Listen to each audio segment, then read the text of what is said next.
O caso da Lauren Jean Mitchell, um caso que levou quase 50 anos para ser resolvido.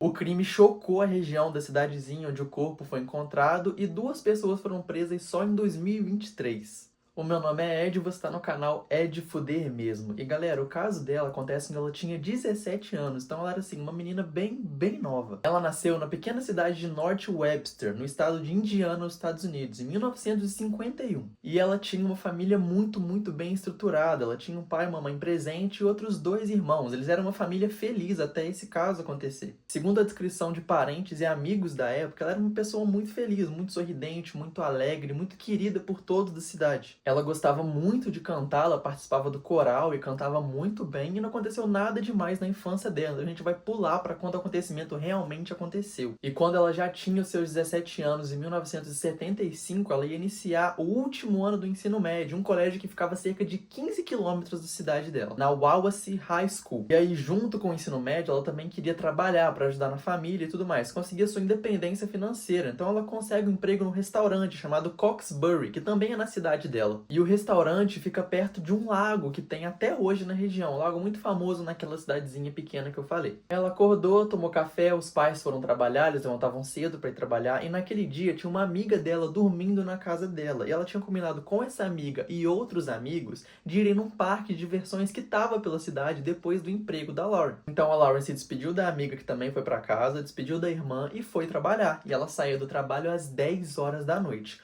O dia seguiu normalmente até esse horário. E assim que ela saiu às 10 da noite, um amigo dela do trabalho ofereceu carona e ela recusou. Muito provavelmente porque ela iria para o parque com os amigos. Então depois, alguns colegas de trabalho relatam que viram a Lauren caminhando pela rua até não conseguirem mais ver ela. E aquele foi o último momento que alguém viu a Lauren com vida. Os amigos estavam no parque, mas não estranharam a situação. Eles acharam normal, acharam só que ela não quis ir e decidiu ir para casa. Enquanto os pais que chegaram em casa e não viram ela lá, também não acharam estranho, porque acharam que ela tinha ido pro parque com os amigos. Então assim, foi um tremendo mal-entendido. E aí aquela amiga que estava dormindo na casa da Lauren volta do parque e não encontra ela em casa. Os pais ficam desesperados, mas acharam que ela ia voltar em algum momento, então não chamaram a polícia de imediato. E aí às 4 da manhã eles resolveram chamar a polícia. Só que galera, 1975, a polícia não tinha a quantidade de recursos e eu acho que nem a vontade de resolver casos como eles têm hoje. Então o que aconteceu foi que na manhã seguinte os próprios amigos e famílias e vizinhos começaram a procurar a Lauren na região. Até que depois a polícia também começou a se envolver no caso. Foram só às 10 horas da manhã que um pai e um filho foram pescar a 20 quilômetros da cidade da Lauren. Então eles viram um corpo boiando. E aí quando a polícia chegou, né, já tinha corrido a notícia de que a Lauren tinha desaparecido, eles já tinham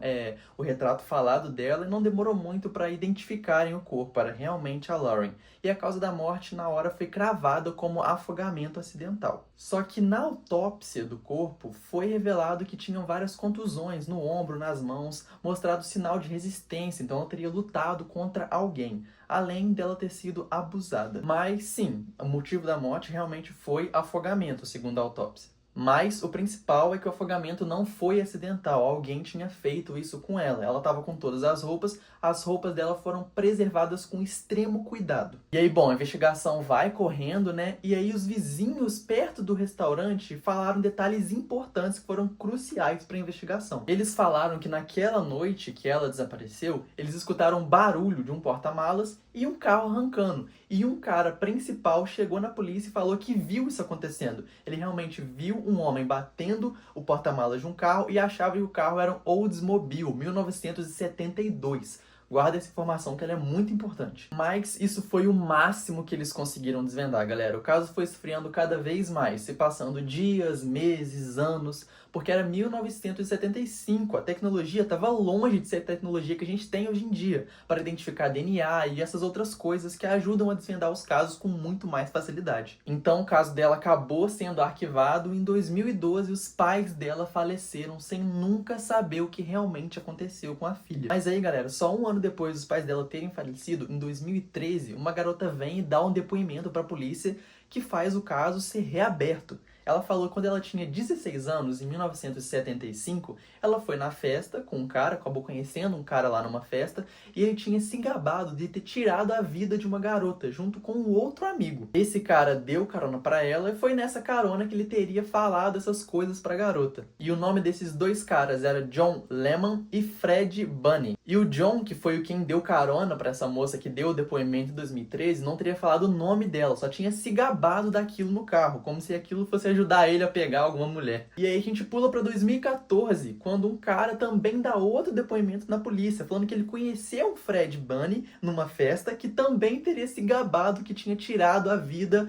de uma menina em 1975 com o seu amigo. Então o caso já começa a tomar outras medidas e a polícia começa a fazer várias ligações. Então, tipo assim, eram dois relatos parecidos de duas pessoas diferentes, mas que tinham alguma certa ligação. A polícia começou a reinvestigar o caso por aí. E aí a gente dá um salto de novo para 2019, quando a tecnologia de extração de DNA tá muito mais precisa. E eles tinham a roupa da Lauren desde 1975. Então, em 2019, eles conseguem extrair um DNA masculino das roupas da Lauren. E aí, show, beleza, a gente tem o DNA de alguém, do cara que fez aquilo com ela. Mas aí, galera, todos esses processos demoram muito tempo, junto com as coisas judiciais que tem que ir acontecendo junto. Então só em 2023 é que eles foram realmente atrás do Fred na casa dele. Aí a polícia chegou lá, explicou o que estava acontecendo com ele e pediu uma amostra de DNA, o que a polícia achou muito estranho, porque ele não hesitou em momento algum, ele entregou o DNA dele de bom grado, convicto de que não ia achar nada. Mas aí, galera, fazem os testes de DNA e cravam certeiro. O DNA que acharam na roupa da Lauren lá em 75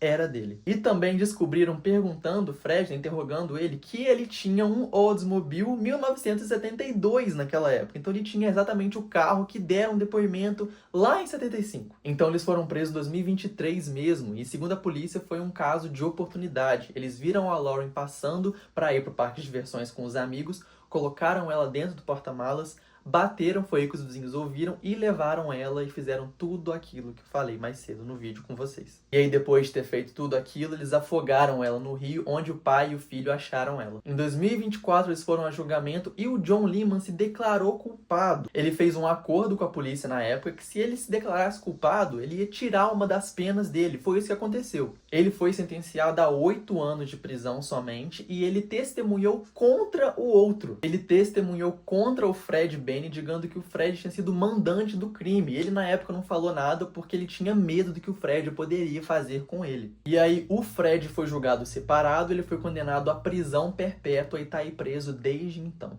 E galera, com isso a gente pode cravar que às vezes os crimes são realmente solucionados, às vezes muito tempo depois, igual esse que foi quase 50 anos para desvendar esse caso. Bom, mas o vídeo foi esse, eu espero que você tenha gostado, deu um trabalhinho juntar todas as informações, mas espero que tenha valido a pena. Eu decidi criar esse canal aqui para contar esses casos mais longos por sugestões dos meus seguidores no TikTok, então aqui na descrição vai ter as minhas redes sociais, você pode me seguir lá que tem conteúdo diariamente. Aqui no YouTube vou deixar focado para esses casos e algumas outras coisas que eu vou postando ao longo do caminho. Muito obrigado por assistir até aqui e até a próxima.